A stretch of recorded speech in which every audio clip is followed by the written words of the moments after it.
Em nome do Pai, e do Filho, e do Espírito Santo. Amém.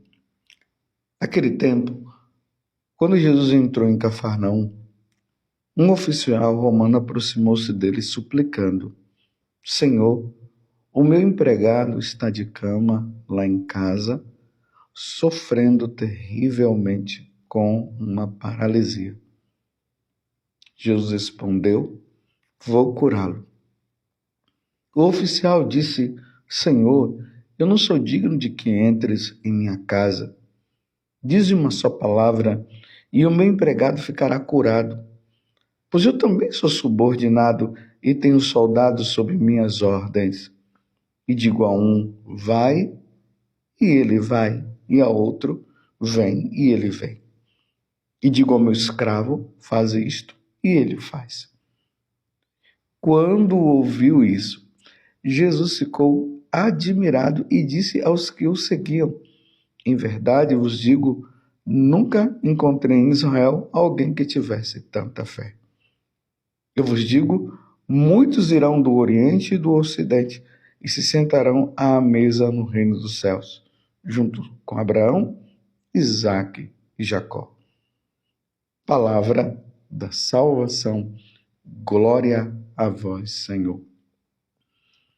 Meus irmãos e minhas irmãs, estamos neste tempo, esse tempo litúrgico na igreja, que começou ontem, primeiro domingo do Advento.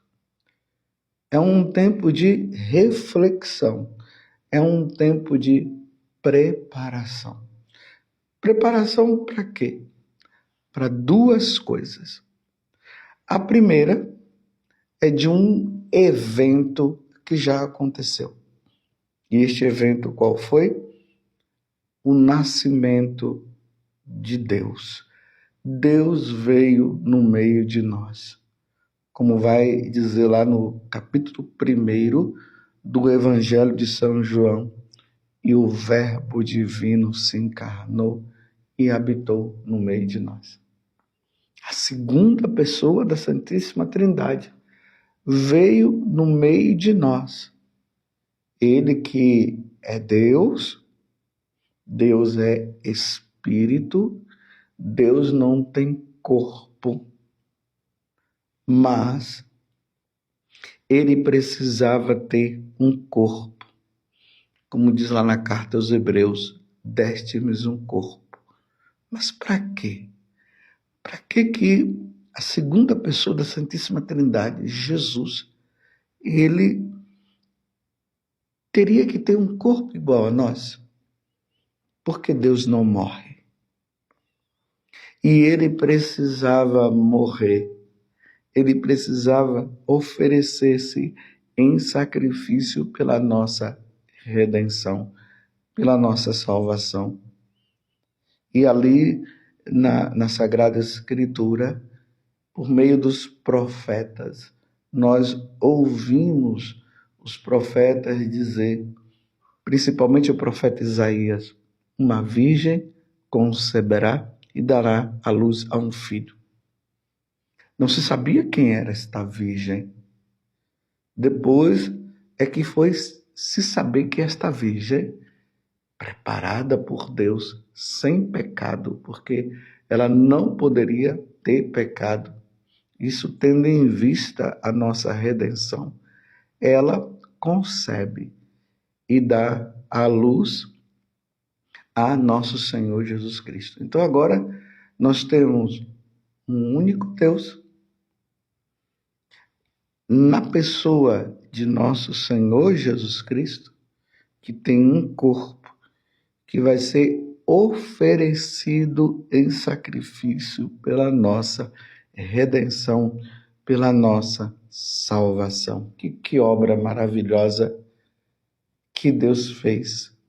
Essa é a grande maravilha de Deus. Os nossos pais no paraíso desobedeceram a Deus e por isso nós perdemos aquela vida eterna que nós teríamos no paraíso. pela desobediência, se deixou levar pela serpente, pelo diabo. E a desobediência aconteceu. E aí o pecado entrou no mundo. E nós que fomos criados para louvar, bendizer, glorificar a Deus, servi-lo e vivermos para Ele. Nós, pela desobediência, acabou comendo aquele fruto que Deus havia dito que não poderia comer. E comendo daquele fruto, o que foi que aconteceu? A lástima, perdemos o paraíso. Mas como Deus queria que nós estivéssemos para sempre com Ele, essa reconciliação precisava acontecer através de alguém que deveria dar a vida. Um ser humano não poderia dar a vida ao ponto de salvar a todos. Só Deus poderia dar a vida. Mas para Deus dar a vida e salvar todos nós, Ele precisava ter um corpo, porque uma vez que Deus é espírito, Deus não morre. Vocês compreenderam essa obra de redenção? Então, nesse tempo do advento, nós estaremos nos preparando para essa primeira vinda do Senhor, celebrando o Natal de nosso Senhor Jesus Cristo. O momento em que Deus, ele se encarna, tem um corpo igual a nós para ser oferecido em sacrifício. E foi isso que realmente aconteceu. Então vamos nos preparar para a primeira vinda de nosso Senhor Jesus Cristo. Um Deus único em 3 pessoas: o Pai, o Filho e o Espírito Santo. Mas tem um outro momento que nós estaremos celebrando e nos preparando nesse tempo do advento. É a segunda vinda de nosso Senhor Jesus Cristo. A primeira, ele vem, nos salva, nos redime, ele não vem julgar, ele vem apontar para nós o caminho que nós devemos seguir. Depois ele morre, ao terceiro dia ele ressuscita, depois ele volta para o céu. Com uma promessa de que ele voltaria de novo. Mas ele não vem agora para morrer na cruz, ele vem agora para buscar aqueles que são fiéis. Os católicos, os pagãos que se tornaram católicos, que foram batizados e que são fiéis, que estão lutando por uma vida de santidade. Ele virá uma segunda vez para isso. E nós, enquanto Igreja Católica, nós aguardamos esse grande momento. Só que tem um porém. Ele não disse o dia e nem a hora. Ele voltará? Sim, ele voltará.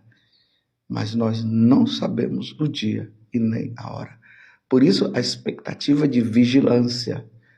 Por isso que o tempo de advento é um tempo de vigilância. Nós vamos sempre encontrar essa palavra: vigiai, vigiai, vigiai. Rezai, rezai, rezai. Essa vigilância é o quê? É para nós permanecermos nele e não pecarmos. Está compreendendo? Porque quando ele vier para buscar os seus, ele precisará encontrar os seus nessa vida de santidade, servindo a ele, amando, não permitindo que Satanás nos seduza e nos leve ao caminho contrário. É isso que nós estamos celebrando nesse advento. Vigilância é necessária. Por isso o evangelho de hoje nos ensina muito. Então, nós estamos em Mateus capítulo 8, do versículo 5 até o 11, e aqui nós nos deparamos com uma questão muito importante que nos leva a refletir.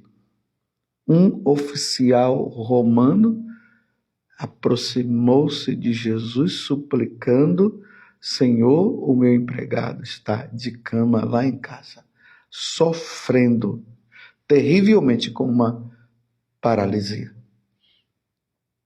Então, é um oficial romano. Então, quando se fala, meus irmãos, que é um oficial romano, e Mateus deixou isso bem claro, é para nós entendermos que um oficial romano é um pagão. Ele é politeísta. Ele adora muitos deuses. Para eles, cada deus tem uma função. Tem o deus da fertilidade, tem o deus da caça, tem o deus dos mares, tem o deus que faz as plantas crescerem. É assim uma diversidade de deuses. Só que eles precisariam se voltar para o único Deus verdadeiro. Porque esses deuses criados por eles não são deuses verdadeiros. Porque esses deuses são próprios da criação do homem. Os povos que não encontraram o Deus verdadeiro começaram a criar os seus deuses.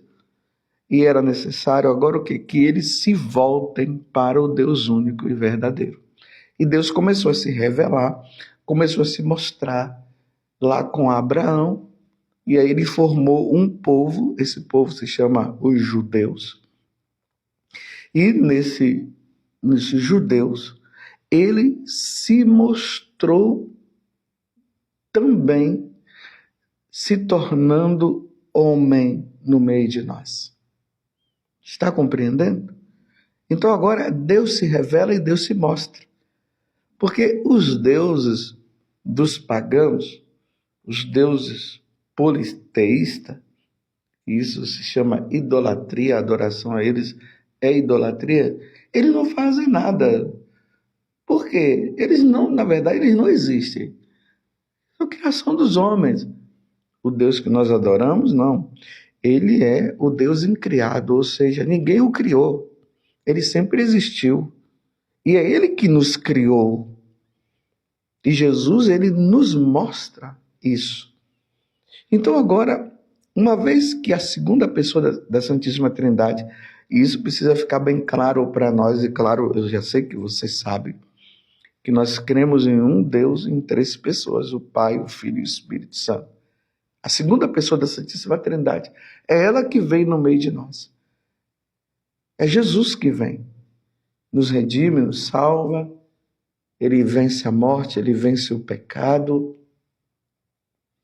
ele vence o diabo, que é o grande inimigo da nossa alma, e ele nos dá a vida eterna, uma vez que nós o sigamos, e nós precisamos segui-lo. Então, quando um pagão ele se depara com o Deus verdadeiro, ele passa pelo rito do batismo, renunciando aos deuses pagãos e agora adorando o Deus verdadeiro. É assim que surge o católico, o seguidor de nosso Senhor Jesus Cristo. Está compreendido isso? Uma vez compreendido, voltemos então. Era um pagão. Mas por que esse pagão não foi em busca dos deuses dele para curar o empregado dele que estava com paralisia? Uma vez que ele tinha lá o Deus dele que era o Deus da cura, por que ele não foi atrás dele? Porque a fama de Jesus estava se espalhando. Jesus realmente estava fazendo cura, estava fazendo milagres. Jesus estava expulsando dos demônios. Então esse oficial romano, ele se volta e em vez de ele ir atrás dos deuses dele, ele vai atrás do verdadeiro Deus. E aí, meus irmãos, acontece algo que Jesus fica admirado, como está dizendo aqui. Quando Jesus disse para o oficial romano, esse pagão, que estava passando por um processo de conversão, Jesus diz, vou curá-lo, o oficial imediatamente ele diz, Senhor, eu não sou digno de que entres em minha casa, dize-me uma só palavra e o meu empregado ficará curado. Imagina, meus irmãos, ele está dizendo assim, o senhor não precisa entrar na minha casa não. Mas por que ele disse isso?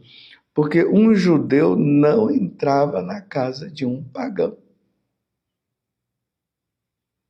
Mas agora Ele não está diante de um judeuzinho, ele está diante de um judeu que é um judeu, né? É Deus que está ali.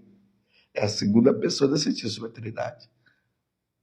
Mas a expressão do judeu, desse oficial romano, é uma verdadeira profissão de fé diante de Jesus. Olha, o senhor não precisa entrar na minha casa, não. Sabe por quê? Porque eu, como autoridade, eu digo assim, eu digo a um, vai e ele vai.